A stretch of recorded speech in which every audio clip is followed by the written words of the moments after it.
بس الحاملين الأسلحة لا حد يجرب رفاق، لا حد يجرب الناس كلها ورجل.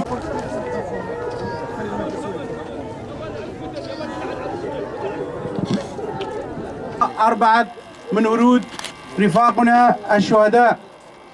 كلنا نعلم أيها الرفاق ماذا ضحوا وقدموا رفاقنا الشهداء في هذه الثورة، الذين أعطوا أغلى ما يملكون في سبيل تحقيق مشروع الأمة الديمقراطية. هذا المشروع الذي تكاتفت عليه جميع القوى الإمبريالية والعالمية لإسقاطه، ولكن لم تستطيع كل هذا بفضل رفاقنا الشهداء والشهداء الأحياء. طالع تسليما على الشهداء، أزكى الصلاة على أرواحهم أبدا، فلتنحني الهام إجلالا وتكرمة لكل حر مات عن الأوطان فدا. باسم مجلس عوائل الشهداء في تل حميس نعزي أنفسنا قبل أن نعزي عوائل الشهداء بارتقاء أبنائهم إلى مرتبة الشهادة. تراب وأرض وشعب وزيتون يستحق أن نضحي لأجله أغلى ما نملك. هؤلاء الشهداء هم أغلى ما نملك. أنفسنا قبل أن نعزي ذوي الشهداء ونعزي جميع شهداء شمال وشرق سوريا. سقطت الأغنية وظهرت الوجوه القبيحة التي صفاتها الدم والخراب والدمار.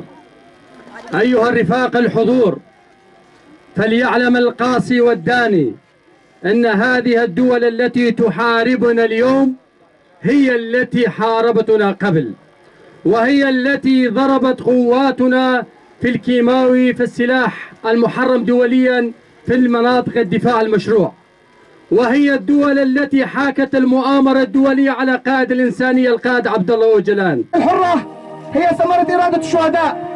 الاسم الحركي علي شير، الاسم النسبة نواف الخليل، اسم الأب عزيزة، اسم الأب فواز. مكان وتاريخ الولادة تل برك 13/5/2000. مكان وتاريخ الانتساب الهول 27/7/2021. مكان وتاريخ الاستشهاد الهول 23/11/2022. بالروح القيادة العامة لقوات الحماية الذاتية.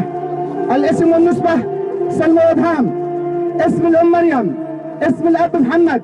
مكان وتاريخ الولادة الحميس 2004. مكان وتاريخ الانتساب تل حميس 5/6/2022.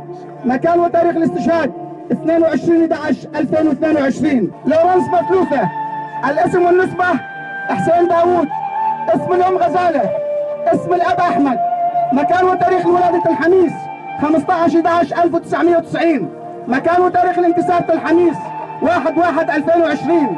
مكان وتاريخ الاستشهاد الهول 23/11/2022. حركي جوان هول. الاسم والنسبة عبد الجليل محمد، اسم الأم ملكة، اسم الأب بهي. مكان وتاريخ الولادة الهول 1/1/2002. مكان وتاريخ الانتساب الهول 29/6/2022.